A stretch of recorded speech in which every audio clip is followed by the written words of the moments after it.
En fait, moi, l'une de mes définitions de la discipline, c'est utiliser sa volonté pour se donner l'environnement d'être discipliné. L'esprit qui règne en prépa, c'est pas un esprit de compétition, c'est un esprit d'entraide. Comment est-ce que toi, t'as fait pour gérer le stress? Ne culpabilisez pas de ne pas travailler. C'est quoi un peu les débouchés qu'on propose aux étudiants? Vous n'avez pas l'impression d'apprendre à être un entrepreneur. Vous apprenez des choses beaucoup plus fondamentales qui sont les sciences. Bonjour à tous et bienvenue dans ce podcast où je vous retrouve avec Paul, étudiant à Polytechnique. Aujourd'hui, ça va parler vie étudiante, prépa, parcours étudiant, études scientifiques de manière générale. le sens qu'on a à faire des études, les méthodes d'études aussi, pourquoi pas. On va un peu parler de ton parcours et je te laisse te présenter. Bonjour, la communauté de Maxime, moi je m'appelle Paul. Mon nom de famille c'est Hervé et je suis actuellement en première année à l'école Polytechnique.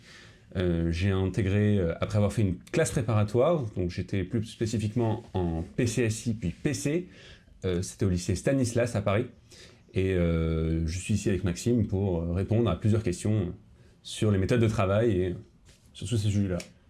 Ok, donc toi tu viens d'un lycée public, c'était un lycée parisien de base? Non, en fait j'étais dans un lycée public, j'habite à Sèvres, et j'étais au lycée public de Sèvres, le lycée Jean-Pierre Vernant. C'est un lycée qui a une bonne réputation, un bon niveau, mais qui n'est pas non plus préparant et adapté aux sciences, forcément. Okay. C'est-à-dire qu'il y a des sections internationales, ce qui lui donne un très bon niveau, ouais. Mais sinon, à part ça, on n'est pas particulièrement préparé. C'est pas comme le Legrand, c'est pas comme Henri IV. Je vois, ouais. C'est un lycée en lycée. Classique. C'est ça, un lycée classique, avec quand même on avait quand même le privilège d'avoir des professeurs très dévoués et qui étaient sans doute surqualifiés et du coup qui étaient en fait vraiment passionnés et très contents de voir des élèves qui avaient envie d'aller en prépa. Et pour ces élèves-là, nous on a eu pas un traitement de faveur, mais c'est parce que nous on allait chercher en fait les informations en plus, la motivation, les exercices en plus, les notions en plus, de manière à ensuite préparer une entrée en prépa qui a été beaucoup plus fluide que pour les élèves qui viennent sans y être préparés. Et donc ces professeurs, que je remercie beaucoup, nous ont vraiment permis de viser très haut. Okay. Plusieurs camarades et moi-même. Et toi, quel genre de lycéen t'étais avant d'aller en prépa à Stanislas et d'entrer à Polytechnique? C'est une question un peu intime, mais on va y venir. Au lycée, j'étais un peu comme tous les lycéens. Alors, je travaillais pas beaucoup en dehors des cours parce que j'en avais pas trop le besoin. J'arrivais à me maintenir avec des très bonnes notes dans la plupart des matières directement au lycée. Donc ma vie au lycée, c'était League of Legends, c'était Overwatch. C'est super lent de ce qu'on se Minecraft. On se dit je travaillais comme une bête. Non, absolument pas. Et en fait, c'est même très bien vu, j'ai envie de dire, en prépa, pour les prépas, en fait, les profils de lycéens qui arrivent à bien s'en sortir sans avoir nécessairement à fournir énormément d'efforts. Parce que ça veut dire que vous avez de la marge, ça veut dire que vous avez du temps également pour faire des activités qui vous plaisent, des activités extrascolaires. Moi, je pense que je faisais de la musique et j'en fais encore, et j'ai continué d'en faire même en prépa. De la clarinette. Okay. Et un peu de piano aussi, occasionnellement.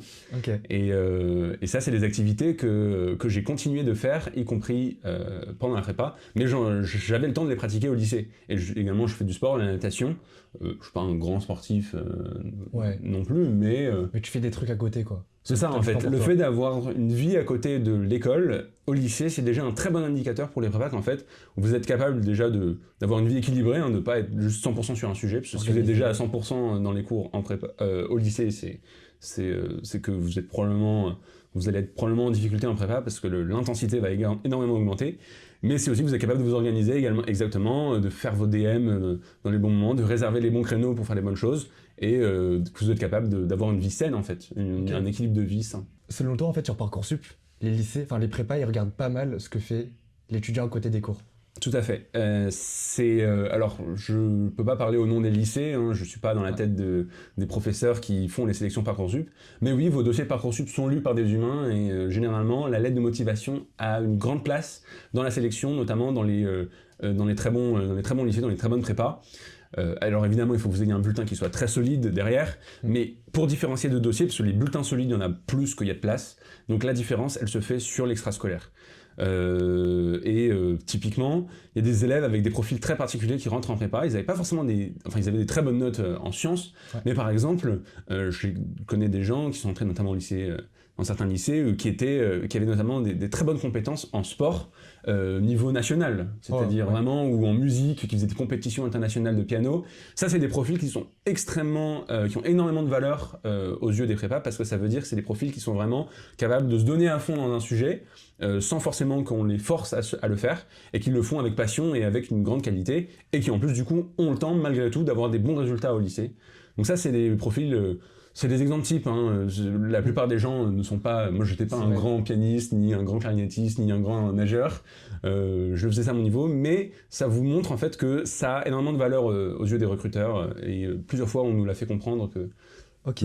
Parce que c'est vrai que sur Parcoursup, on se représente souvent l'idée qu'il n'y a que les notes, les appréciations, la lettre qui compte. Mais en vrai, ce qui est important en tant qu'étudiant, c'est d'avoir une vie complète, polyvalente, et pas que être une machine de cours, même si évidemment c'est important. Mais c'est super intéressant du coup. Oui, tout à fait. C'est vraiment...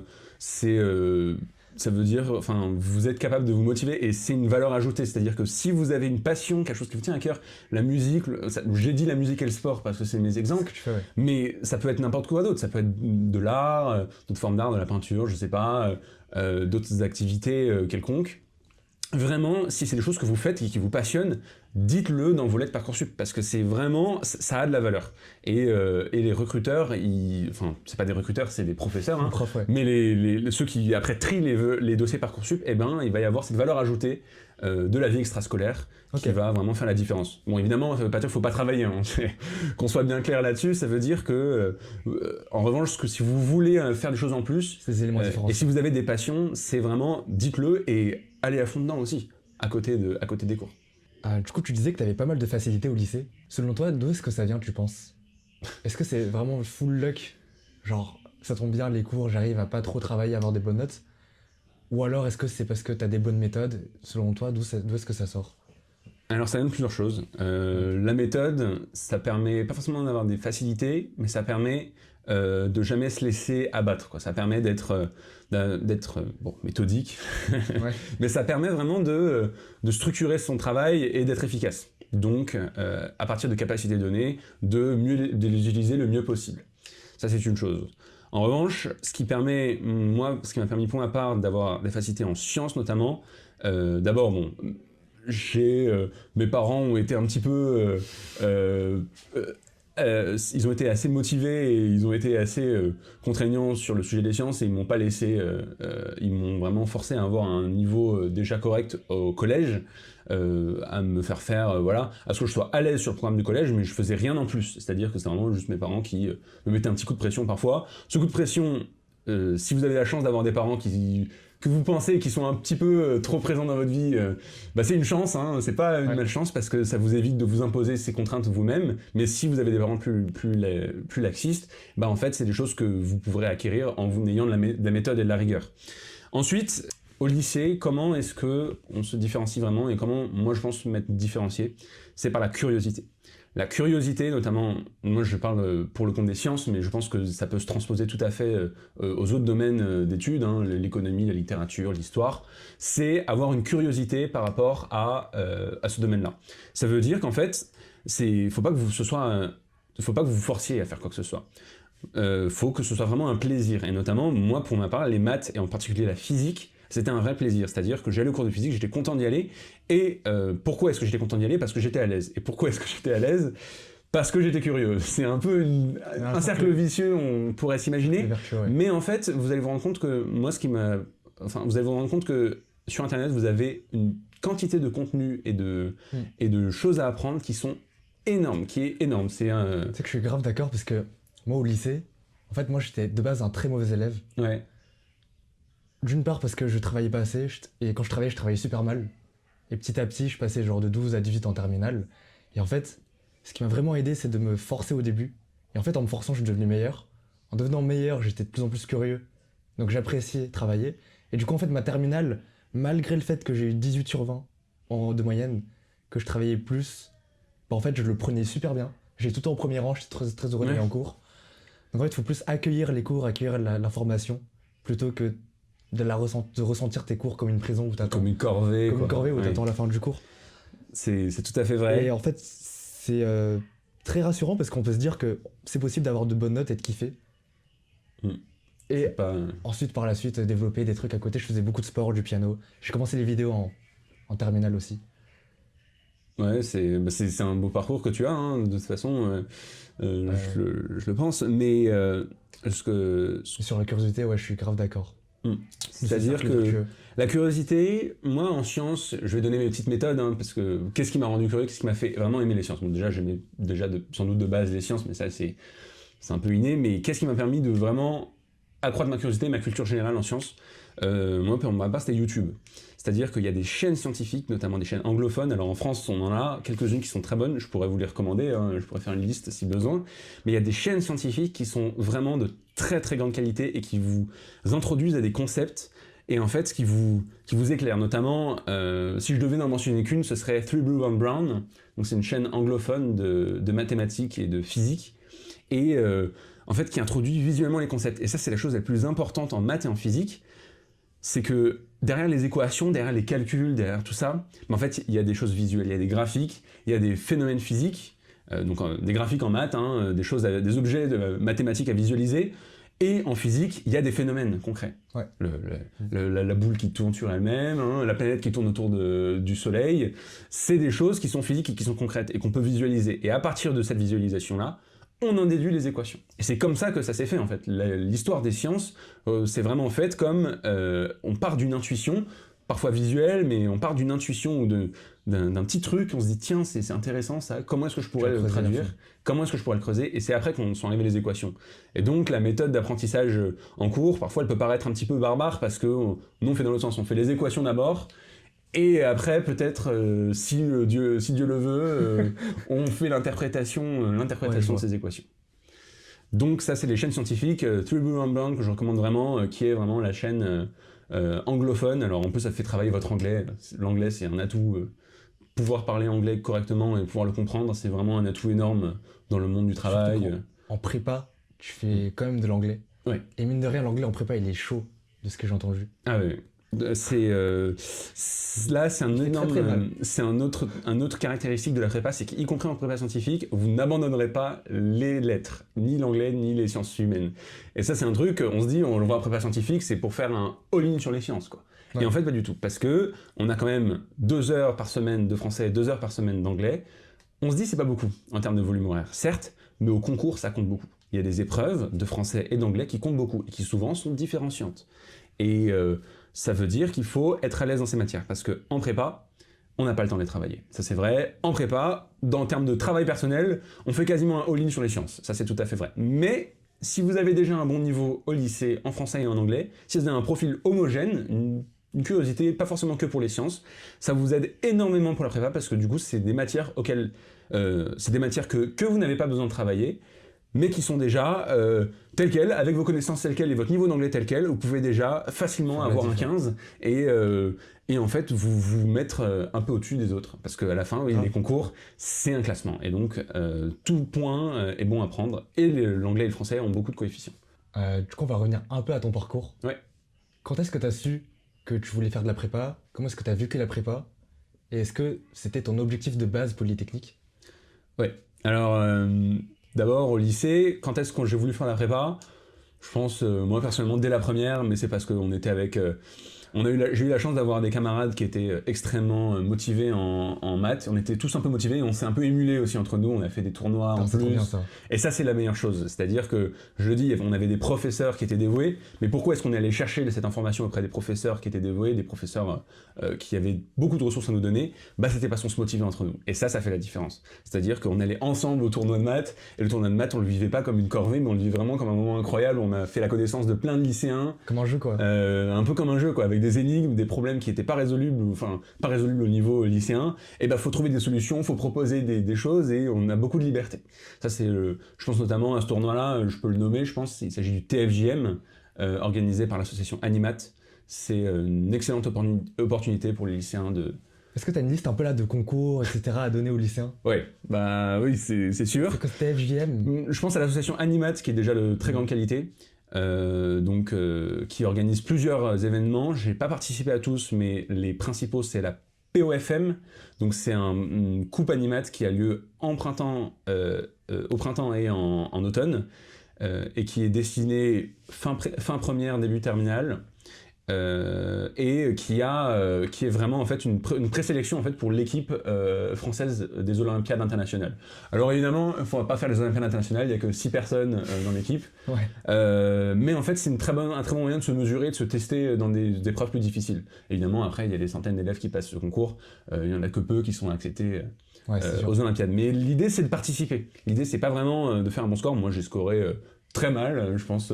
L'histoire ne se souviendra pas de mon score à ces compétitions-là, mais c'était la participation qui comptait. Ouais. Le fait de se mesurer, se confronter pendant 4 heures à un sujet avec des questions vraiment exotiques, vraiment particulières. Et voilà, donc j'ai dit ça à la POFM pour Animat. Également, l'Animat organise le TFJM, le tournoi français des jeunes mathématiciens. C'est un format assez différent, beaucoup plus ludique, où on a des problèmes qui sont en ligne pendant des mois, et on se met en équipe et on propose des solutions à ces problèmes. Et après, on va tous à un même endroit et on confronte les solutions avec notre solution avec celle des autres équipes. Et ça, non seulement le truc, c'est la force de cette épreuve, c'est que on parle à l'oral. On confronte à l'oral, on débat à l'oral face à d'autres gens qui ont cherché le même problème, qui n'ont pas eu forcément la même vision. Et à la fin, on en ressort. Alors certes, celui qui a la meilleure solution, il va mieux s'en sortir au tournoi. Mais à la fin, on en sort tous gagnants. Parce qu'en fait, on a discuté, on a débattu d'un problème sur lequel on a tous cherché et sur lequel les gens ont des visions différentes. Ça, c'est l'association Animat. Évidemment, la préparation de Maxime Lim aux mathématiques, que je ne peux que recommander. Ouais, de cours dans 6 formats, qui est dans un format plutôt de préparation, plutôt que vraiment, vous n'avez pas de tournoi en particulier. Non, là, pour le coup, c'est vraiment le but, c'est d'avoir la meilleure note possible au bac, de détruire les DS et de se préparer à la sup si on veut faire de la sup. C'est ça, donc c'est vraiment une préparation, donc ça c'est plutôt dans la partie avant ces fameux concours, avant ces fameux tournois, c'est la partie de la préparation, des exercices. Et également je pensais au concours L'Évariste d'Axel Arnaud. Alors malheureusement il vient d'annoncer qu'il ne referait pas la prochaine édition. Oh en tout cas il n'était pas sûr que la prochaine édition aurait lieu. Okay. Je peux que vous recommander de le faire, hein. Malheureusement j'ai pas eu l'opportunité de le faire parce qu'il n'existait pas quand j'étais au lycée. Mais de ce que j'en ai vu et des sujets et du format qui est proposé, c'est une opportunité extrêmement intéressante de faire des rencontres et de faire des maths vraiment exotiques et de se confronter à la difficulté. Ouais. L'Évariste, je pense qu'on a bientôt fait le tour des tournois. Évidemment, les concours généraux, ça c'est organisé par l'Éducation nationale directement dans les lycées. Secouez vos profs. Franchement, n'hésitez pas à secouer vos profs, c'est bête à dire, mais souvent ils y pensent pas. Non, ils y pensent pas parce que, tu sais, comme moi, je savais même pas que ça existait. Mais ouais, c'est vraiment dommage. Le concours général, pareil, hein, les copies classées qui sont notées, il y en a que 15. Les autres, elles sont toutes dans le panier inconnu. On sait même pas quelle note on a, et on sait même pas si elle a été lue, cette copie. On pense que oui, parce qu'elles sont classées à la fin, mais en fait, on ne sait pas, on n'a aucun résultat. Mais le concours général, c'est génial. C'est une super opportunité de vous confronter à des sujets difficiles, et pas que en maths. Le truc, c'est que souvent, le contenu en maths qui est proposé au lycée, il est assez conséquent quand même. Le contenu complémentaire, j'entends. Néanmoins, par exemple, en physique ou en chimie, là, le contenu extérieur, le contenu des trucs en plus qu'on peut faire hors programme, il est beaucoup plus limité. Et le concours général, c'est une super opportunité de vous confronter à un sujet, à des sujets d'autres matières que forcément que des maths. Et de voir un peu ce que vous voulez. Mais le concours général de maths est extrêmement intéressant également. C'est génial. Et donc, ce que vos profs, allez les chercher, demandez à participer, parce que de toute façon, le concours général, les profs, par défaut, ils vont pas forcément vous inscrire, ils vont inscrire peut-être que le premier de la classe, et encore, c'est s'ils y pensent. Souvent, ils y pensent pas, parce qu'ils ont d'autres choses derrière la tête.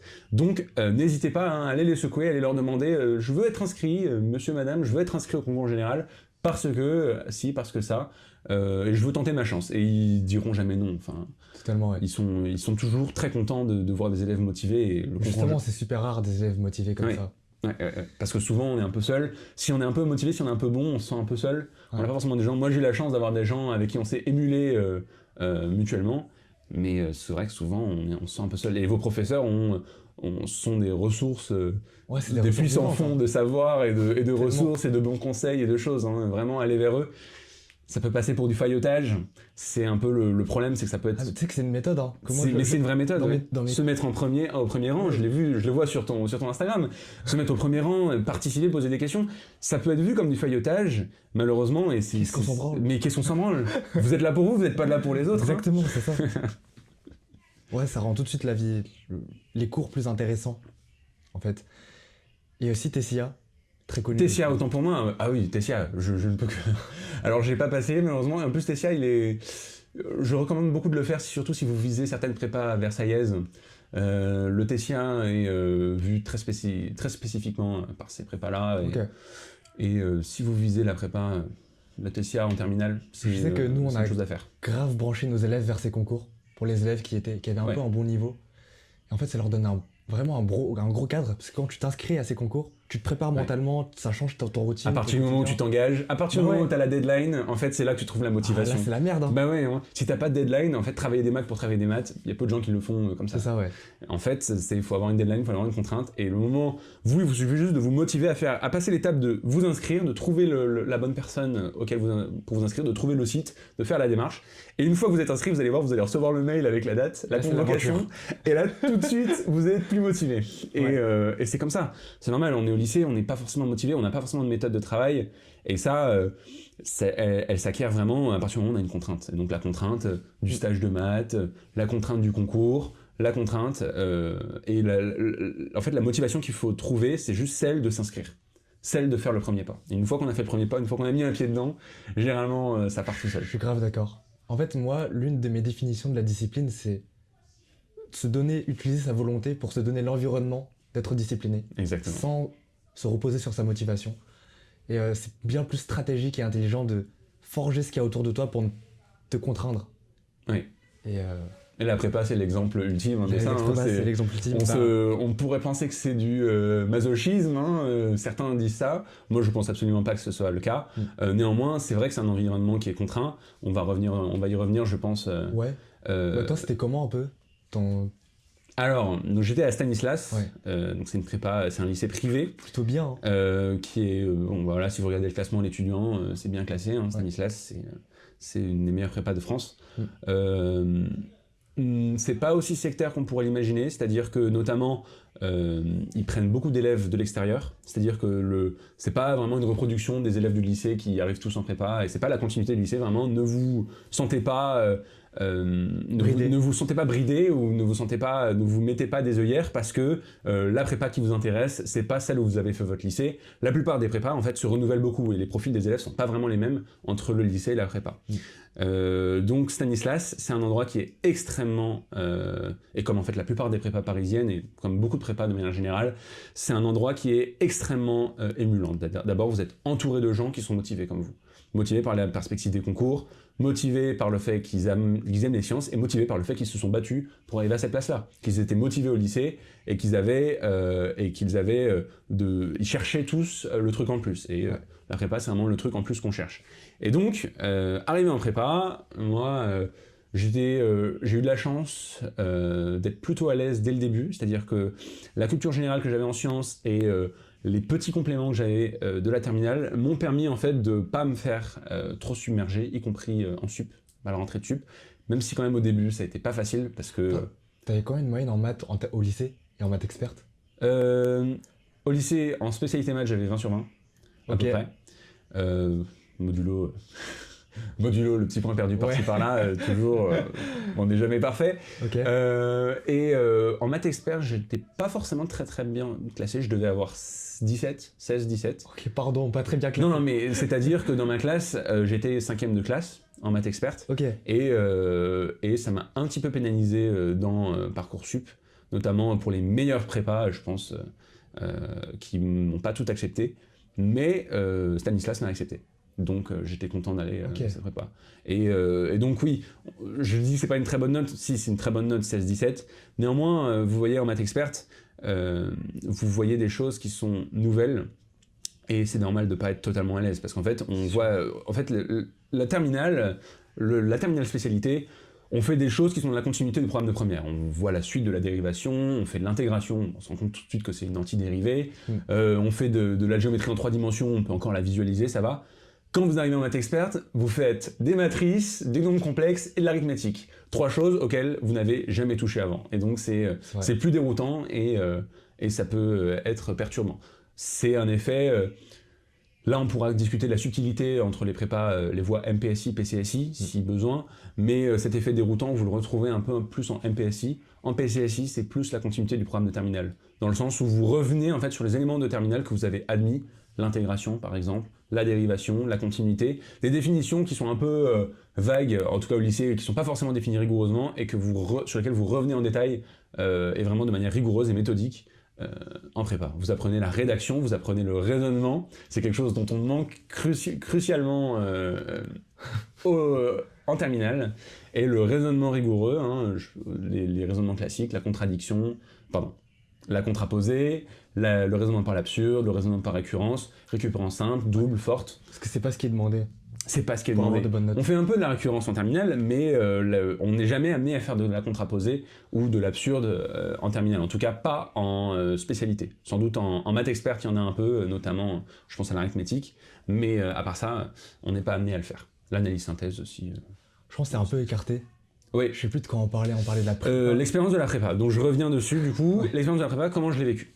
T'avais plutôt de bonne facilité. C'est ça. J'ai été plutôt à l'aise. J'ai beaucoup travaillé. C'est pas que du travail personnel à côté. Beaucoup de travail personnel, c'est-à-dire que la prépa, oui, vous allez travailler beaucoup, y compris le meilleur, y compris tout le monde va être stressé, y compris celui qui s'en sort le mieux. Moi, je m'en sortais très bien dans ma classe dès le début, mais il n'empêche que j'étais stressé comme tout le monde par le DS qui arrive en fin de semaine, parce que oui, vous avez le DS le samedi matin. Ça, c'est le rythme de vie de la prépa. C'est le samedi matin est occupé et par un DS de 4 heures généralement. Et oui, vous avez le stress comme tout le monde. Et moi, pour ma part, j'étais dans la bulle, j'avançais à mon rythme. Et comment est-ce que je vivais les cours ? Ça, c'est un point très important sur lequel je vais revenir, auquel je vais m'attarder ici, parce que Maxime Lim le mentionne dans son contenu Instagram, mais en cours, il faut participer. Participer, poser des questions, chercher à aller plus loin, chercher à digérer ce qui se passe et à vraiment incorporer, à tester, interagir avec le contenu que vous avez sous la base de l'apprentissage. Mais c'est la base de l'apprentissage en fait. Et en cours, votre temps en fait est très précieux. Le temps que vous avez en classe, vous avez en face de vous un expert du domaine qui vous propose un contenu qui est en l'occurrence le cours ou les exercices, qui est un contenu qui est adapté à votre profil généralement et qui est fait pour vous assimiler les notions. Et donc il faut rentabiliser au plus ce temps-là. Comment est-ce qu'on rentabilise ce temps-là ? C'est en ayant une bonne hygiène de vie. En effet, il faut, si je devais résumer le propos de ma professeure de chimie, que je salue, pour réussir la prépa, il y a une triade, bien dormir, bien manger, bien travailler. Et dans ce sens-là. Ok. Ce que ça signifie, c'est qu'il faut avoir une bonne hygiène de vie. En fait, quand vous arrivez en cours, si vous êtes fatigué parce que vous êtes couché tard, vous ne serez pas efficace. L'efficacité, elle vient du fait que vous êtes d'alerte, vous avez l'esprit bien acéré, bien affûté, et vous êtes là, vous êtes à fond. Et vous êtes capable d'être à fond pendant plusieurs heures, toute la journée. Et le soir, vous vous couchez tôt. Par tôt, j'entends pas forcément à 21h. Moi, je me couchais à 22h30, par exemple, en prépa. 22h30, 7h, donc 8h30 de sommeil. Et en fait, c'est dans la routine qu'on trouve la stabilité. Et dans la routine qu'on trouve le succès. C'est-à-dire qu'en fait, une fois que vous incorporez une routine, il faut quelques semaines pour se mettre dans une routine, dans une habitude. Au début, ça fait bizarre. Au début, on se dit, je suis pas très fatigué, j'ai pas envie de me coucher là. Mais on se force, faut se forcer. Tu sais que c'est un gros point commun entre toutes les personnes en prépa et toutes les personnes qui sont allées dans le top 3 des grandes écoles. Elles m'ont toutes dit que la routine, c'est ce qui leur a fait tenir. Oui. Et c'est ce qu'ils préfèrent le Totalement. plus. Totalement. C'est des personnes qui détestent sortir de leur routine. Ouais. C'est en fait, moi je suis un peu casanier et j'aime bien quand les choses sont régulières. Et la prépa, vous êtes dans un cycle perpétuel, le cycle de la semaine où vous commencez lundi matin et vous finissez samedi midi par le DS. Et la semaine est une graduation, de stress pour le DS qui arrive et c'est comme ça. Et puis après, vous avez également le long crescendo sur les 2 ans avec la perspective des concours à la fin. Donc c'est quelque chose qui est où la routine vous permet de tenir en fait. C'est-à-dire que vous vous couchez à des horaires réguliers, vous ne sautez pas des repas, y compris le petit déjeuner. Il faut manger le petit déjeuner, même si c'est un petit truc, un petit fruit, une petite grignotade, même si vous n'avez pas forcément très faim. Faut boire un truc, faut manger un petit truc pour se réveiller le métabolisme, réveiller le cerveau, manger un petit sucre. Voilà, même si vous n'avez pas faim. Moi, j'étais partisan du bol de céréales et du grand verre de lait. C'est moi, mais chacun a sa petite méthode. C'est là, il n'y a pas de menu efficace. Et vous mangez le déjeuner, vous ne sautez pas le déjeuner, vous ne sautez pas le dîner, vous mangez des horaires réguliers. L'avantage de l'internat, moi j'étais en internat, c'est que du coup on a les repas à des horaires fixes. C'est le repas de la cantine, et c'est vraiment, ça nous force à fixer une routine. Et il faut jamais sauter de repas. Donc bien dormir, bien manger, et ça en fait c'est les 2 préconditions pour ensuite bien travailler. Parce qu'en fait ensuite vous êtes efficace. En cours, vous êtes bien réveillé. Il n'y a rien de pire qu'un cours où on est fatigué. Un cours où on ferme les yeux. Ah, tu souffres. On souffre quoi, on attend juste que ça finisse. En fait, rien qu'en étant éveillé, tu souffres. Mais ouais, c'est ça. Ça va pas, là. Rien que se tenir droit, on souffre. On a envie de se laisser tomber, on a envie de. Tellement, ouais. Voilà. Et du coup, le fait d'être bien réveillé, d'avoir bien dormi la nuit d'avant, ça vous fait en fait, en cours, vous avez fait 80% du travail. Ça, c'est vraiment une chose qui est très importante. En cours, vous avez fait 80% de tout ce que vous devez faire. Et ce qui vous reste à faire en travail personnel, à la maison ou alors à l'internat, dans la chambre d'internat, là où j'étais, c'est juste en fait faire les exercices pour mettre en application, pour en fait s'essayer avec les notions un peu au calme, sans avoir évidemment le cours qui avance en permanence en classe. Et voilà, se tester, faire les exercices. Donc l'avantage en prépa, c'est que tout est fait pour vous. C'est-à-dire que vous avez besoin de rien préparer en plus. Les TD sont donnés par vos professeurs. Hein. Le TD, c'est travaux dirigés, donc c'est des feuilles d'exercice. Ouais. Et vous en avez généralement bien assez pour tenir toute la semaine. Et généralement, vous n'avez pas le temps de finir. Et c'est normal. Personne n'a le temps de finir. Moi, je n'avais pas le temps de finir. Je finissais pas mes TD. Et personne n'est fini, en fait. C'est surtout, ils donnent des exercices interminables. Il y a trop d'exercices. Mais il faut en faire le maximum et dans un temps donné. Ça, c'est une chose qui est très importante dans l'organisation, c'est vous ne travaillez pas à la tâche, vous travaillez au temps. Donc, c'est-à-dire, vous ne dites pas « aujourd'hui, je fais le DM » ou « aujourd'hui, je fais le TD », enfin, ce soir, je fais le TD, vous vous dites « ce soir, je m'alloue un créneau de 3 heures pour faire mon TD, et je vais aussi loin que possible ». Et tout donner, ouais. Et vous réservez après peut-être une demi-heure de pause, 45 minutes de pause pour dîner, voilà, pour le transport, peu importe. Okay. Mais l'organisation vraiment qui est très importante, c'est s'organiser au temps. On s'alloue un créneau et on fait le maximum pendant ce créneau-là. Et là, vous vous rendrez compte que vous serez bien plus efficace. Si vous organisez la tâche, je l'ai fait aussi, hein, on fait tous, forcément, mais en fait, on traîne. On se dit, c'est bon, j'ai tout l'après-midi. Je peux scroller un peu sur Instagram. Je peux regarder des reels, je peux y aller tranquillement. Alors si je me mets une limite de temps, c'est vraiment là qu'on est efficace. C'est marrant parce que moi, à certains élèves, je donne comme conseil de s'organiser la tâche et pas autant. Parce qu'en fait, quand je leur dis de faire autant, enfin quand ils le font autant, justement, ils attendent plus la fin du temps imparti. Ah ouais. Okay. Et ils se mettent à scroller. Justement. Mais par contre, quand ils font la tâche qu'ils doivent faire et qui leur permet d'avancer réellement, souvent ils se motivent à le finir et après ils sont tranquilles.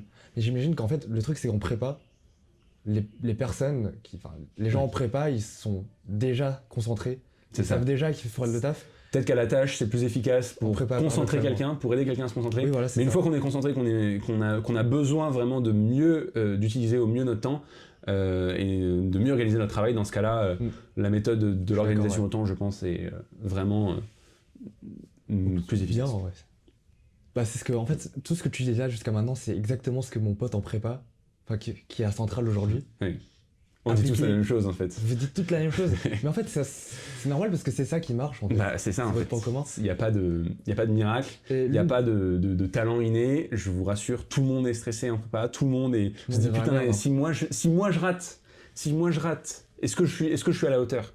Et ça, c'est vraiment un truc que tout le monde se dit, y compris le major, y compris le premier. Tout le monde se le dit. Il y a, je vous le jure, le premier jour de Polytechnique, de l'épreuve de Polytechnique, donc là, bon courage à ceux qui ont passé les concours. Là, Polytechnique, c'est la semaine dernière. Ouais, j'ai un pote qui a passé... lundi dernier, donc tous ceux qui arrivent à 8h du matin au centre d'examen, peu importe où c'est, tout le monde est stressé, y compris le major, y compris le premier. Et donc, vous valez autant la peine que les autres, vous valez autant le coup que les autres. Vous êtes tous à la hauteur. Ouais. Et il n'y a personne, moi j'étais mort de stress, j'ai pas dormi la nuit de la veille. Alors faut dormir, hein, la nuit de la veille d'un concours. Au final, T'avais fait une performance de fou? Au final, j'ai fait une très bonne performance. Puisque tu as été... Comment? Puisque tu as été classé numéro 1 oui. de la filière PC. De la filière PC au concours d'entrée 2025 de l'école polytechnique. C'est trop bien. Donc ça, c'est la récompense. C'est quand on voit ça qui arrive, évidemment, pendant le mois de juillet, début du mois d'août. Ça tombe dessus, on se dit... on sait qu'on a bien performé. Moi, je savais que, je pense, j'avais fourni un travail de qualité. Je me doutais que je me doutais que je serais pris. J'avais pas trop de doute là-dessus. Néanmoins, je pensais pas que je serais premier. Et ça, on le voit, on est aux anges, quoi. On se dit, putain, c'est moi, quoi. Et on se dit toujours, c'est quelqu'un d'autre. Parce qu'il y en a qu'un. Et on se dit toujours, ça va tomber sur quelqu'un d'autre. Il y a forcément meilleur que moi dans une autre prépa, dans un autre truc. En l'occurrence, j'ai eu la chance que ça me tombe dessus. J'ai une autre question maintenant. Ouais. Est-ce qu'en étant en prépa, tu savais déjà ce que tu allais faire plus tard? Alors, est-ce que tu avais une petite idée? Ou alors pour les écoles, pour la passion pour les sciences. Ok. D'abord, j'étais passionné de sciences, donc la prépa, c'était la bonne route à suivre. Ouais. Ensuite, je vais vous l'avouer, et je vais l'avouer à la communauté, on est un peu formaté en prépa, c'est-à-dire qu'on a cette perspective des concours, on est dans un tunnel tout droit vers les concours. Et oui, on pense à Polytechnique, on pense à l'ENS dès le début de la sup, on pense aux autres écoles même, Centrale, aux mines. On se dit, où est-ce que je serais? Et on pense qu'à ça. Et donc, où est-ce que je serais que qu'est-ce que je ferais? C'est ça, c'est vrai qu'il y a peu de gens en prépa qui savent déjà ce qu'ils veulent faire comme parcours professionnel, et même nous, on arrive à Polytechnique, moi je suis arrivé à Polytechnique, je sais pas encore ce que je vais faire. On est en train de découvrir plein de monde, de découvrir plein de matières auxquelles on n'était pas forcément familier, l'économie, je pense par exemple, certaines sciences humaines qu'on n'avait plus pratiquées depuis quelques temps, des sciences vraiment plus avancées, dans un format assez différent, et maintenant on est en train d'être initié à plein de mondes différents, au monde de l'entrepreneuriat, au monde professionnel, au monde du privé, au monde du public, du service public, et ça va être à nous de choisir d'ici les prochains mois, prochaines années, ce vers quoi on va s'orienter. Donc non, j'avais aucune idée de ce que je voulais faire en prépa, je savais juste que j'aimais la physique particulièrement, les maths aussi, mais un peu moins, je trouvais que les maths c'était très bien, mais je ne voulais pas en faire mon métier de rêve. Rassurez-vous, en PCSI, PC, il y a beaucoup de maths quand même. Ça se joue à quelques heures, en plus ou en moins par semaine. Et en fait, c'est la matière la plus coefficientée, même en PC, au concours. Et donc, les maths, c'était quand même quelque chose de très important. T'étais content d'être à Polytechnique? Comment était ton stage militaire? Et un peu, du coup là, t'as fini ton stage militaire. Comment est ta vie étudiante? Donc Polytechnique, c'est une école assez particulière. Pour ceux qui ne le savent pas, donc c'est une école d'officiers, donc il y a un statut militaire. J'ai un statut d'officier. À ce titre, nous sommes tenus de faire un stage militaire qu'on appelle une formation humaine et militaire. Ça peut être également un stage civil pour ceux qui le préfèrent. C'est pas contraint. Et on effectue un service de 6 mois, 6 à 7 mois dans les armées, dans différentes possibilités. Pour ma part, j'étais au sein de la Marine nationale, à bord d'une frégate. Et truc de fou. Voilà, c'était une expérience unique. Je ne peux pas rentrer dans les détails sur qu'est-ce que nous avons fait, mais c'était une expérience absolument unique et ne vous sentez absolument pas intimidé par l'école polytechnique pour cette raison-là. La dimension militaire, c'est un plus. C'est pas une école qui a vocation de faire de nous des militaires. Vous dites peut-être avec ma coupe de cheveux, avec la coupe de cheveux que j'ai, qu'est-ce qu'il nous raconte celui-là? Je vous le jure que même moi, j'ai pas vocation de militaire. Juste là, bon, on est encore en début d'année, je me coupe bien les cheveux pour la présentation, mais très vite, c'est pas le sujet. Le monde militaire, l'école polytechnique a la vocation de faire de nous des ingénieurs du civil, en revanche, qui ont une expérience du monde militaire, une expérience en tant qu'officier du monde militaire, où les codes sont différents, où les relations entre les individus sont différentes, et c'est une expérience qu'on acquiert et qui nous permet ensuite qu'on peut décliner dans le privé. Notamment une expérience de commandement, c'est vraiment ce que l'école polytechnique a vocation à nous enseigner avec ce stage, cette formation humaine et militaire. C'est sûr, ouais. Surtout que l'école a formé énormément de dirigeants, de futurs dirigeants. De futurs dirigeants. Les gens sont nombreux, vous pouvez chercher sur Internet. Beaucoup, ouais. Un président de la République était polytechnicien, Valéry Giscard d'Estaing. Également une première ministre, Madame Elisabeth Borne. Chez l'Éducation nationale aussi, je crois. Possible, c'est possible. Et les polytechniciens sont présents vraiment dans beaucoup d'aspects. Dans la technologie, ils sont très présents, dans le luxe. Bernard Arnault est un polytechnicien. Et ça, c'est les grands noms auxquels on pense, mais tous les politiciens ne deviennent pas des PDG ou des politiques.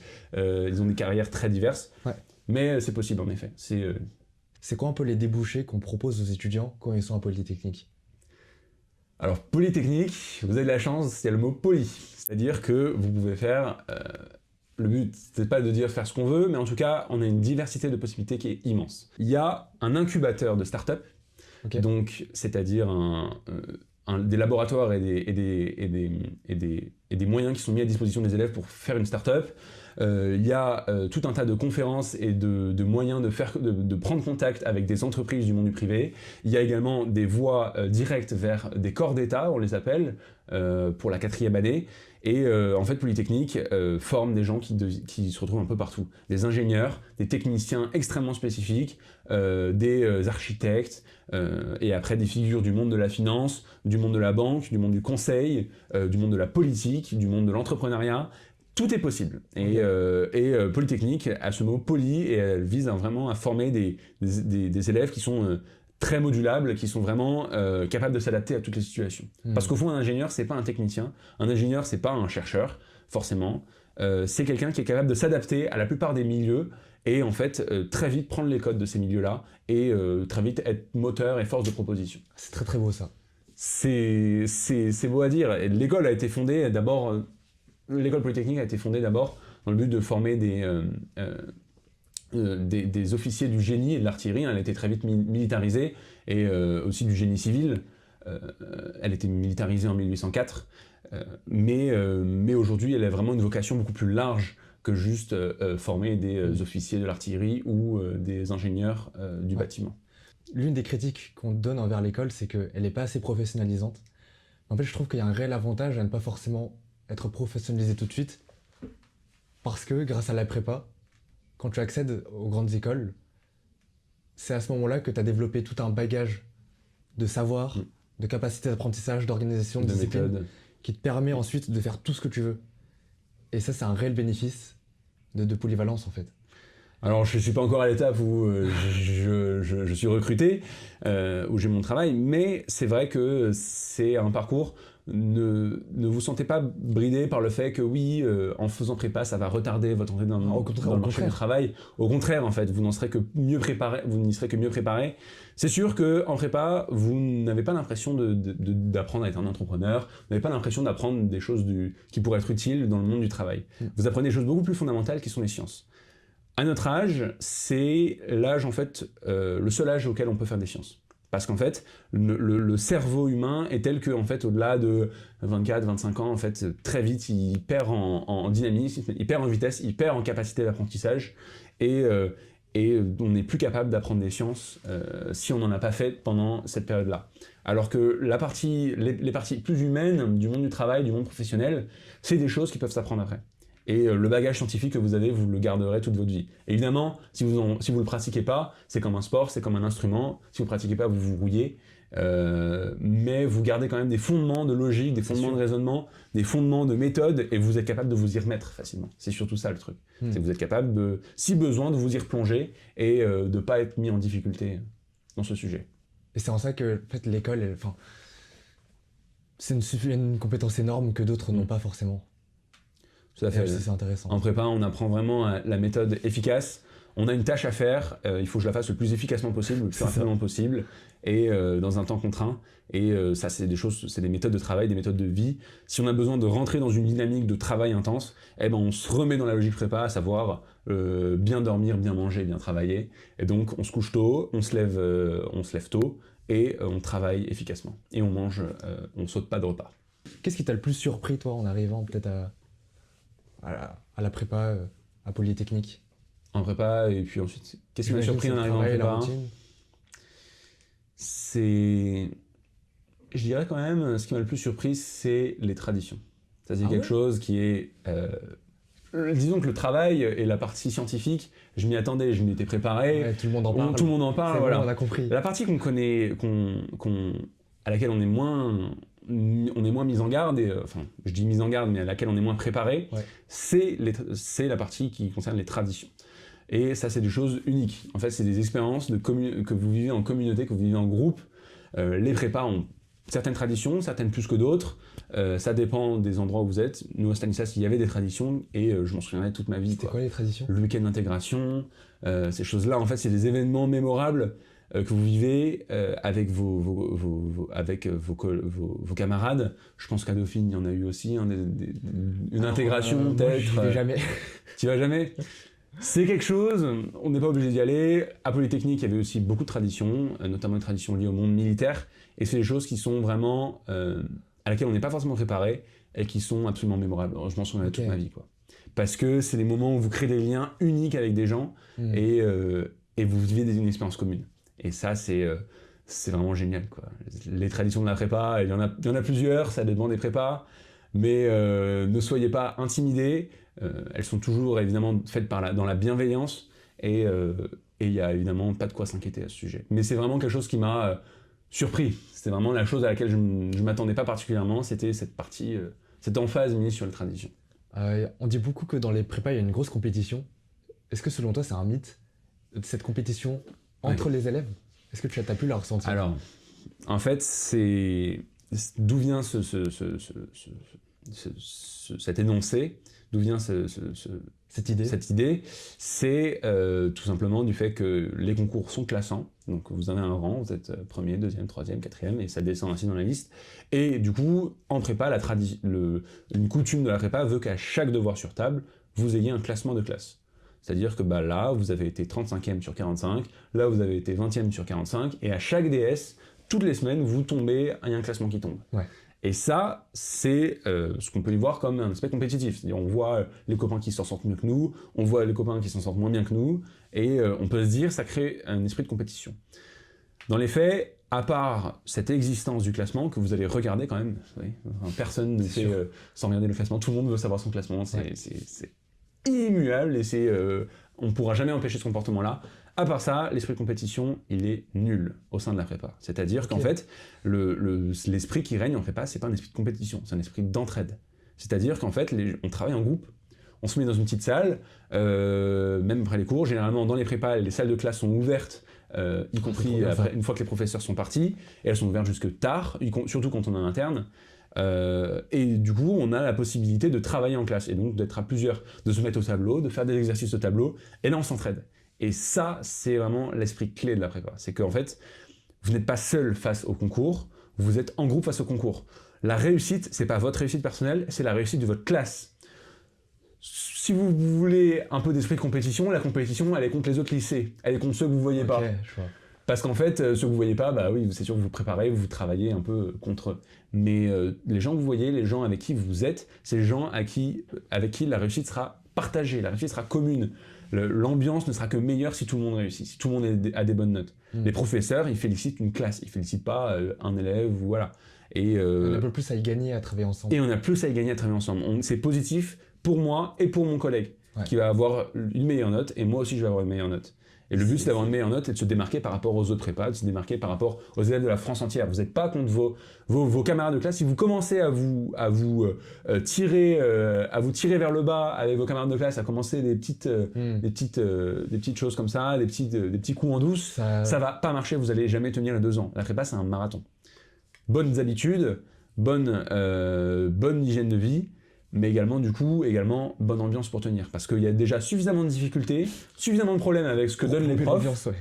Si vous avez une ambiance qui est poussive et lourde à supporter, vous n'allez jamais tenir. C'est la bonne ambiance qui permet de tenir les 2 ans. Super intéressant. En fait, s'il y a une leçon que je peux en tirer de tout ce que tu dis de la prépa, des études, c'est tout le côté environnement en fait. Ouais. C'est davantage tes environnements qui conditionnent ta performance. Donc là, on parle d'habitudes, d'alimentation, de sommeil, des habitudes, des gens, des professeurs, un rythme à tenir, un concours, des deadlines, notamment au lycée quand tu t'inscris à des concours. En fait, c'est toujours le cadre qui va conditionner tes actions et donc tes résultats. Oui. Et ça, je trouve ça... L'énorme avantage de la prépa, c'est que vous n'avez pas de questions à vous poser. Ouais. Vous n'avez pas de questions existentielles quand vous y êtes. Votre question existentielle, c'est est-ce que je vais réussir le DS de ce samedi? Putain, le DS, est-ce que j'ai révisé? J'ai pas assez révisé? Bon, bah j'y retourne. Ouais. La seule chose que vous avez à faire pour préparer, une fois que vous êtes en prépa, c'est suivre le rythme. Alors, je dis ça comme si c'était facile. C'est pas facile, ça va vous prendre 100% de votre temps et 100% de votre énergie mentale. Certes, mais vous n'aurez pas à vous poser de questions, vous n'aurez pas le temps de poser des questions existentielles. Et ça, on s'en rend pas compte, mais c'est quelque chose... se l'imposer soi-même, c'est impossible. S'imposer soi-même, ces contraintes pareilles, c'est impossible. Ce qu'il faut vous imposer à vous-même, comme l'a dit Maxime, c'est juste de rentrer dans le bon cadre. Et une fois que vous êtes dans le cadre, c'est le cadre qui fait de vous une meilleure personne, c'est le cadre qui vous forme, c'est le cadre qui vous met dans les contraintes et dans les conditions en fait pour vous améliorer. Rentrer dans un nouveau cadre, c'est pas forcément facile. Quand on est habitué avec nos petits conforts, nos petites habitudes, on peut se dire, est-ce que je suis fait pour ça?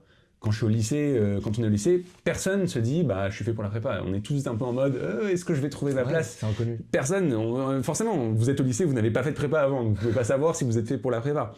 Le seul effort que vous avez à faire et la seule chose que vous devez faire qui est difficile, c'est mettre le pied dans l'extérieur. Commencer à s'immerger et à changer ses habitudes. Et oui, au début, ça fait mal. J'ai dit pour prendre une habitude, il faut plusieurs semaines. Une pratique devient une habitude après plusieurs semaines de répétition. Donc, pendant ces premières semaines, vous allez avoir l'impression d'être dénaturé, d'être un peu dépaysé, de ne pas être chez vous, de ne pas être à l'aise. C'est normal, c'est le cas de tout le monde.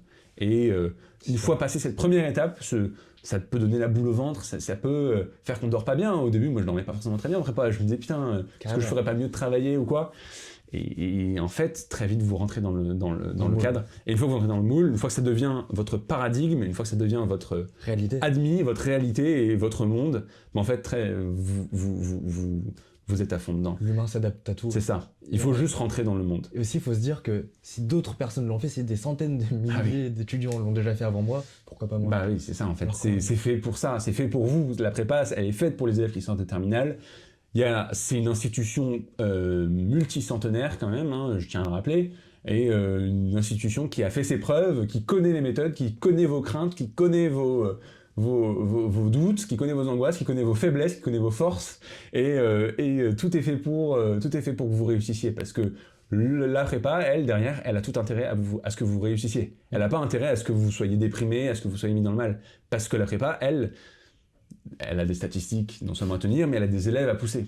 Une institution scolaire avec des professeurs, les professeurs ils sont là pour que vous réussissiez et ils veulent vous voir réussir. Il n'y a rien qui les rend plus heureux que de voir des élèves qui reviennent avec la banane parce qu'ils ont des super notes au concours. Et les professeurs ils vont tout donner pour que vous réussissiez, non pas pour vous faire du mal, non pas parce qu'ils vous en veulent, mais pour que vous réussissiez. Alors sur le moment, vous allez avoir l'impression parfois que vous êtes un peu torturé, vous allez avoir l'impression d'être un petit peu mis en difficulté, très clairement, mais c'est normal. C'est pour votre bien. Et c'est pour votre bien, mais faut que vous l'acceptiez.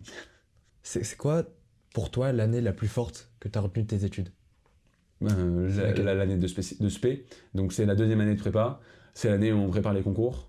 Quoiqu'en vrai, la première année aussi, elle était unique à sa manière. Ok, donc toi, c'était vraiment... Elles sont différentes. Les deux années de prépa. Très clairement, c'est les années où, en fait, en prépa, pour faire simple, en 3 mois de prépa, vous apprenez plus de notions qu'en une année complète de lycée. Putain, c'est vraiment... vous allez apprendre tellement de choses et vous allez vous rendre compte... Alors, le recul, vous n'allez le prendre qu'une fois que vous en serez sorti. Ouais. Donc, ça prend un peu de temps. Mais une fois que vous regardez avec recul tout ce que vous savez faire entre maintenant et il y a 2 ans, c'est juste incroyable, quoi. Je l'ai dit, vraiment, en 3 mois de prépa, vous apprenez plus, parce qu'en fait, vous allez travailler plein de matières, vous allez apprendre plein de choses en maths, en physique, en chimie, en sciences de l'ingénieur, dans plein de domaines, et en fait, vous allez ressortir de ça, mais complètement changé, quoi. Et ça va être tellement dense, tellement intense comme contenu que...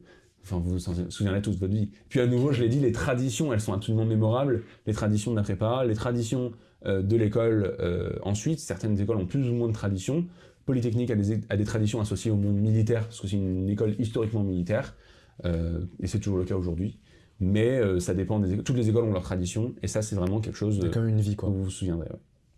Comment est-ce que toi, t'as fait pour gérer le stress avant les concours? Comment est-ce que tu t'es préparé? Alors ça, c'est... Comment se préparer au stress des examens, etc. Ok, alors ça, c'est une très très bonne question. On va rentrer un peu dans le pratique, du coup, dans comment je l'ai vécu personnellement. Il y a plusieurs choses. d'abord, donc il y a l'approche, vous arrivez en première année, vous allez penser au concours, mais ça va vous paraître lointain en première année les concours parce que votre perspective c'est l'EDS du samedi et la perspective de la classe étoilée ou pas, c'est une spécificité de la prépa où en gros les élèves en deuxième année sont mis en classe de niveau. Concrètement, donc le classement de fin d'année, à la fin de l'année, votre classement cumulé sur toute l'année de sup, donc de première année de prépa, va déterminer si vous êtes en étoile ou non étoile. Ça, c'est un stress certain, on ne peut pas s'en empêcher d'y penser. Est-ce que j'aurai l'étoile ou pas ? Oui, ça c'est le truc.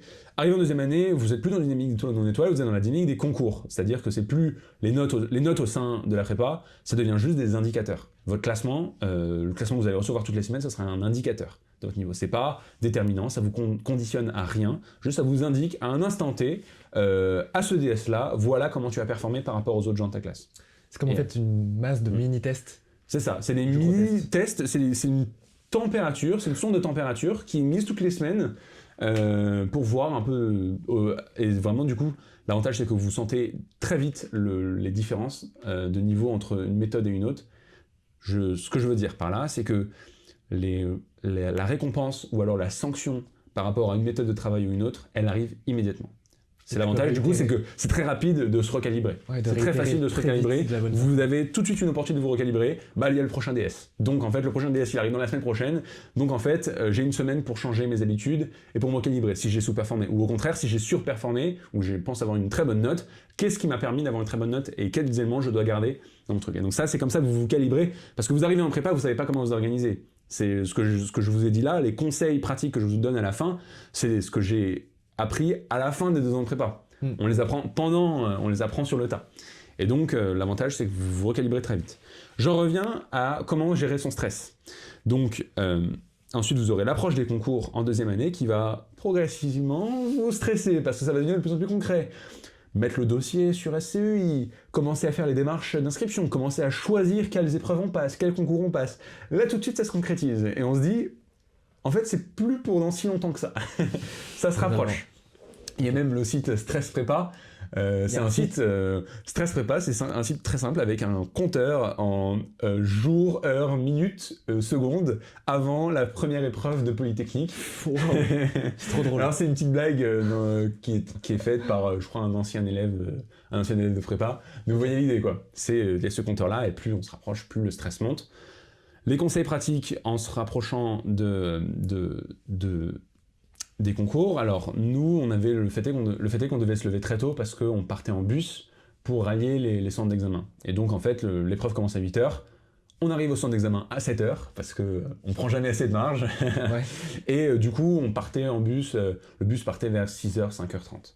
Donc on était entré dans une dynamique pendant les mois précédents, le calendrier de l'école s'était adapté pour qu'on se lève à 5h du matin tous les jours, 5h, 5h30. Wow, ils appelaient ça le plan Morphée à Stanislas. C'est pas le cas de toutes les prépas, c'est vraiment spécifique. Mais vraiment, un plan Morphée, c'est-à-dire vous changez vos habitudes progressivement de sommeil pendant les 2 mois qui précèdent les concours pour que sur le moment, ce soit normal pour vous de vous lever à 5h30, à 5h, 5h30. Toujours dans l'idée de réadapter l'environnement. Toujours dans l'idée de réadapter l'environnement. Tout le cadre s'est mis en place, les heures de dîner ont été avancées, les heures de petit déjeuner ont été avancées, pour ce moment-là où en fait pendant les concours, ce soit normal pour vous de vous lever à 5h du matin et après de partir super tôt. Donc là, vous avez ça, vous avez du stress également parce que vous allez avoir des périodes de révision. Les périodes de révision, je peux rien recommander d'autre que de verrouiller les bases en refaisant les démonstrations de cours et en faisant des sujets, tout simplement. Vous allez faire des sujets pour vous familiariser avec... De toute façon, vous allez en faire toute l'année des sujets au cours des DS, au cours des DM, mais pendant les périodes de révision, vous allez faire des sujets tous les jours. Et donc là, vous allez vraiment vous mettre parfaitement à l'aise avec le format qui est attendu. Okay. Et donc, comment gérer son stress en travaillant, on ne culpabilise pas. Également, en s'accordant des moments de repos. À nouveau, je l'ai dit, segmenter son temps et non pas ne pas segmenter son travail à la tâche, mais au temps. Ce que je veux dire par là, c'est que vous réservez également des moments de repos, des moments d'hygiène. L'hygiène, d'abord, l'hygiène physique, hein, on se douche. En prépa, on se douche, je vous rassure, hein, y compris un PSI. On se douche, on se lave les dents, on mange, on dort. Ça, c'est l'hygiène de base. Ouais. Également, l'hygiène que j'entends, c'est l'hygiène de sport, l'hygiène sociale, la pratique du sport, la pratique de vos passions. Si vous avez une passion, moi c'était la musique, j'ai continué de faire la musique, y compris la semaine avant les concours. J'ai continué d'aller à la piscine, c'est que 1 heure par semaine, hein. C'est pas énorme. C'est pas énorme. Mais 1 heure par semaine où j'allais à la piscine, y compris la semaine avant les concours, je vous promets que ça fait la différence. Vous sortez de la piscine, vous sortez de votre séance de sport, vous avez évacué quoi. Faut savoir lâcher prise à certains moments. En prépa, vous aurez bien assez de moments pour travailler, vous allez travailler beaucoup, mais il faut se réserver des moments où, ok, là je lâche, j'aère les neurones, C'est intéressant que tu dis ça parce que souvent les gens ont l'idée que pour avoir des bonnes notes, il faut juste travailler. Absolument pas. Ça démystifie cette idée et ça rassure les gens sur le fait que finalement, faire autre chose, ça c'est en soi être productif. Ne culpabilisez pas de ne pas travailler. Alors, à ne pas sortir de son contexte. Hein, oui, c'est ça. En fait, quand vous travaillez beaucoup, ne culpabilisez pas de vous réserver des moments où volontairement vous ne travaillez pas. Je le dis par exemple, mon organisation de travail en prépa, c'était la semaine je travaillais, évidemment, tous les soirs je travaillais. Là oui, c'est un truc en prépa. Je donne un indicateur, mais ça dépend des gens. En moyenne, vous travaillez en travail perso 4 heures en plus des cours. Donc c'est-à-dire que les cours, en termes de volume horaire, correspondent au lycée. Il n'y a pas plus de cours qu'au lycée, il y a environ 32-35 heures par semaine de cours, sur des heures ouvrables. Un jour vous commencez à 8h, vous finissez à 17h, parfois vous commencez à 10h. Bref, c'est vraiment comme vos calendriers au lycée. Bon évidemment, le contenu des cours est différent parce que vous avez beaucoup plus de maths et de sciences et de physique qu'au lycée, et puis ça va beaucoup plus vite, mais en termes de volume horaire, c'est ça. Ensuite, vous avez un temps, vous finissez au plus tard à 18h, et là vous avez un temps, vous avez l'école, mais je vais pas... je pourrais en parler des heures, l'école, mais vous avez la vidéo du Rire Jaune qui fait déjà le travail à ma place.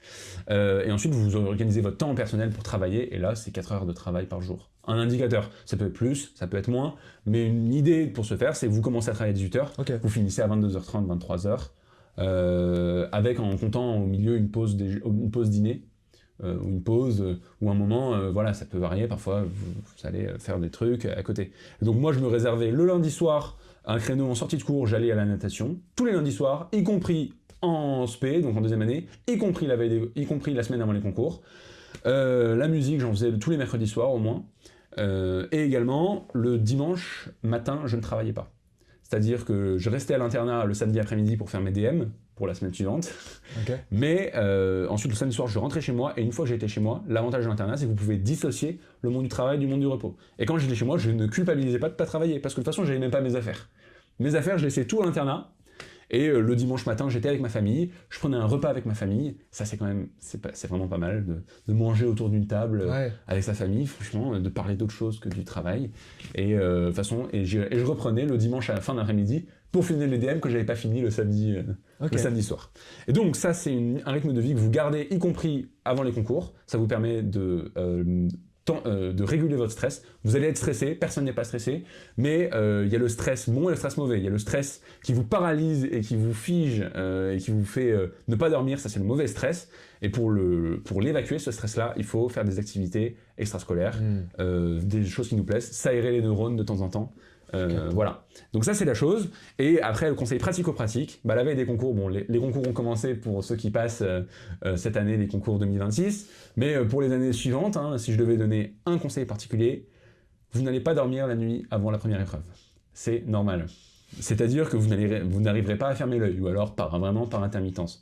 C'est pas grave, vous fermez les yeux quand même, vous vous couchez tôt, et tant pis si vous dormez pas, tant pis si vous faites une insomnie, c'est normal. Le premier soir, c'est le cas de tout le monde. Donc vous vous forcez, vous regardez pas d'écran, et vous attendez que le temps passe. Et vous essayez de penser à autre chose que les concours. Vous n'allez pas réussir à penser à autre chose que les concours, vous allez penser à l'épreuve de maths, parce que ça commence par maths, en plus souvent Polytechnique. C'est la pire épreuve, c'est celle qui est le plus coefficientée, et c'est celle qui nous stresse le plus. C'est comme ça, personne ne dormira, vous fermez les yeux parce que vous vous reposez quand même si vous fermez les yeux, même si vous faites une insomnie, vous vous reposez quand même.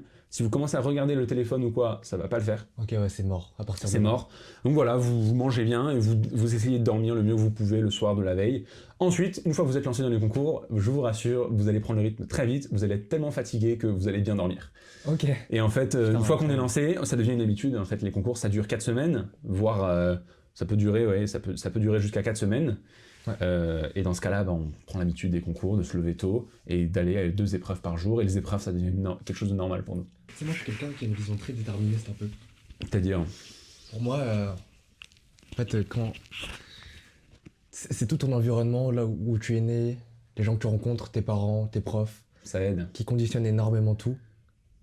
Ça aide, mais en fait... Et en fait, quand tu réfléchis comme ça te permet de mieux comprendre qu'est-ce qui fait que tu es toi aujourd'hui, et donc de mieux définir les futures causes qui vont te définir plus tard, et choisir, prendre en main ta vie pour faire les bonnes décisions, et encore mieux agencer toutes ces causes qui vont te bâtir plus tard. Je pense que... Et en fait, cliquer sur cette formation Parcoursup, faire confiance à ce concours, pour se la donner, c'est une forme de lucidité, de maturité, pour s'élever, Si je devais commenter à ce sujet, je pense que le déterminisme, il existe. Le déterminisme social, évidemment, si on a des parents qui nous motivent, qui nous forcent à faire des choses auxquelles on ne pensait pas. Le déterminisme, il existe. Mais en fait, c'est pas un déterminisme, alors surtout pas génétique, surtout pas de talent ou quoi. Le déterminisme, je pense qu'il est vraiment dans l'accès aux possibilités. Et c'est vraiment ça qui est... et c'est ce à quoi on essaie de remédier avec cette interview, et ce à quoi essaie de remédier beaucoup de contenu qu'on peut trouver en ligne, et ce à quoi tu remédies avec les formations, c'est l'accès aux informations et aux possibilités.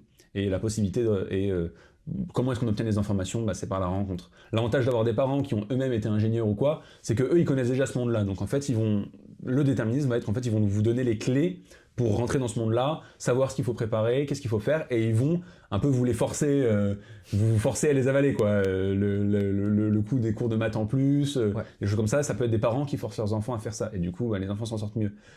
La chose qui manque, le caractère déterministe, c'est juste le fait d'avoir accès à cette information. Aujourd'hui, le privilège énorme qu'on a, c'est qu'il y a Internet. Je l'ai dit avec les vidéos YouTube, il y a des chaînes YouTube qui sont absolument géniales, des mines d'or d'informations. Il y a du contenu qui est proposé, qu'il soit gratuit ou payant, et payant à des prix tout à fait raisonnables, qui sont aussi des mines d'or d'informations. À nouveau, les formations que tu proposes, le contenu que tu proposes en ligne, et qu'on peut trouver dans beaucoup de contenu en ligne, qui est extrêmement accessible par rapport à des bouquins les livres d'université, ça coûte des centaines d'euros quand même, pour un livre incompréhensible avec même pas la formation derrière. Et aujourd'hui, on a le privilège énorme d'avoir Internet, d'avoir l'IA, enfin ChatGPT. Alors attention quand même avec l'IA, à l'utilisation, mais en fait c'est un excellent professeur. Utiliser intelligemment, c'est une ressource d'information énorme. D'accord. Et donc, et je pense que du coup, les chaînes YouTube dont j'ai parlé, donc si je devais en recommander plusieurs, parce qu'en fait, une c'est pas suffisant, je pense que, Maxime Lime évidemment, hein, mais ça c'est biaisé. Merci. Mais si je devais en recommander d'autres, pour la culture scientifique et même aussi pour la motivation, donc pour la culture scientifique, juste en anglophone, je recommanderais Veritasium. Excellente vidéo sur tous les sujets, que ce soit de maths ou de physique, de visualisation. Three Blue, One Brown, 3 bleus, 1 marron en français. Mais voilà. En plus, l'avantage des chaînes anglophones, c'est que vous travaillez votre anglais. Hein. On n'oublie pas l'anglais, c'est important en prépa. Je pense également en français, en chaîne francophone, Science Étonnante, qui fait des vidéos remarquables sur des sujets extrêmement compliqués et qui les vulgarise avec une qualité que j'ai jamais vue ailleurs. Et si vous voulez un peu de motivation, un peu de connaissance, un peu plus sur la prépa, il y a la vidéo du rire jaune sur la prépa qui est très drôle et qui a un petit fond de vérité quand même si c'est évidemment caricaturé pour le caractère humoristique. Et Axel Arnaud, les vidéos d'Axel Arnaud que j'aime beaucoup. Il a une vidéo très bonne sur la préparation, pour préparer sa rentrée en prépa, concrètement. Qu'est-ce qu'il faut faire concrètement là vous êtes en terminale, on est en avril. Qu'est-ce que concrètement, là maintenant, vous allez commencer à faire si vous ne savez pas déjà, pour préparer votre rentrée en prépa, si c'est le truc. Et ça, ça a énormément de valeur. J'ai une dernière question pour toi, Paul. C'est quoi l'erreur qui t'a le plus appris ? L'erreur qui m'a le plus appris. Ou alors tu n'as jamais fait d'erreur. Si, toute ta vie, tout le monde fait des erreurs. Perfect. Tout le monde fait des erreurs. Là, comme ça, c'est une question un peu personnelle. Je réfléchis. L'erreur, la plus grosse erreur. Je pense que j'ai plusieurs idées en tête. C'est pas que j'ai pas fait d'erreur, mais j'ai plusieurs idées en tête. Mais si je devais en choisir qu'une, Je pense que l'erreur qui m'a le plus appris, c'est le fait de m'être laissé, je dirais pas forcément, en vrai j'étais quand même allé chercher des choses en plus au lycée, mais en fait au lycée j'avais forcément un mode de vie qui n'était pas idéal. Et je me couchais très tard, je jouais beaucoup aux jeux vidéo, et l'erreur en fait ça a été en fait de me laisser m'enfoncer dans ce rythme de vie qui est pas, je dirais pas malsain, mais en tout cas qui est pas forcément très positif pour soi.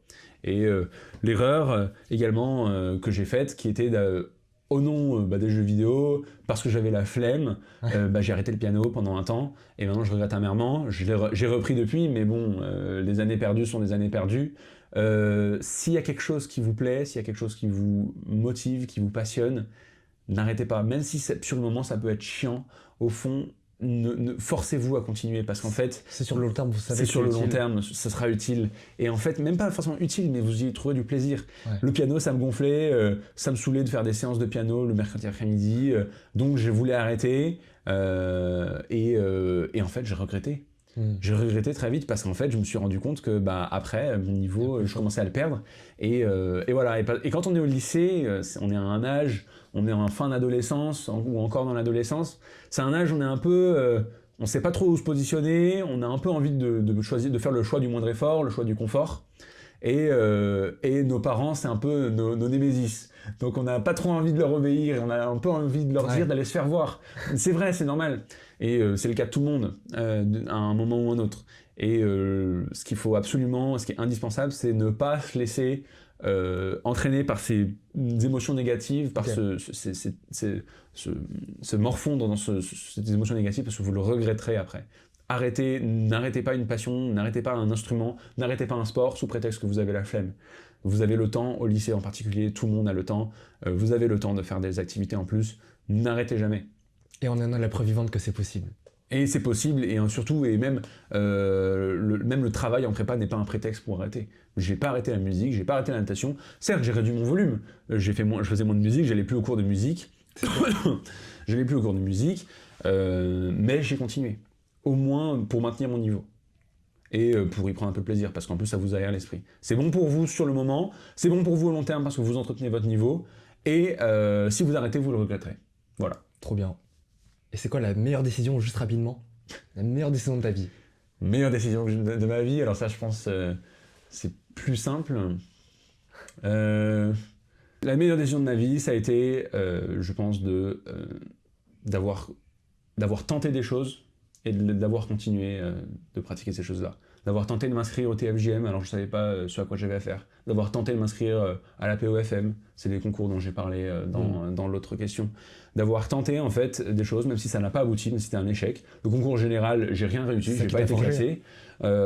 Tenter des choses en fait, parce que vous alliez y apprendre beaucoup. C'est pas agréable, on a l'impression, on est dépaysé, parce que du coup on entre forcément dans quelque chose, dans un univers qu'on connaît pas. C'est plus de confort, c'est plus agréable de rester dans le fait de continuer juste de faire ce qu'on connaît et de pas aller vers la nouveauté, mais essayez d'aller vers la nouveauté, parce que c'est vraiment, vous ne le regretterez quasiment jamais. Ok. Bon, je pense qu'on a fait une belle discussion. Merci beaucoup. Merci à toi, Paul, parce que c'est très enrichissant. Je pense qu'il y a plein d'élèves à qui ça peut intéresser. Et j'espère que je te reverrai. Ah, j'espère. Au stage de maths. J'espère que ce sera possible. Si tu pourras renseigner à nos élèves qui vont rentrer en prépa, ce serait exceptionnel. C'est ça, pour la préparation. Et sur ce... Peut-être que vous me reverrez, du coup, certains d'entre vous. Peut-être, hein, sûrement. On espère, voilà. Et sur ce, c'était Maxime, c'était Paul. Merci Maxime. Lâchez un pouce bleu, prenez soin de vous, restez forts. C'est ciao.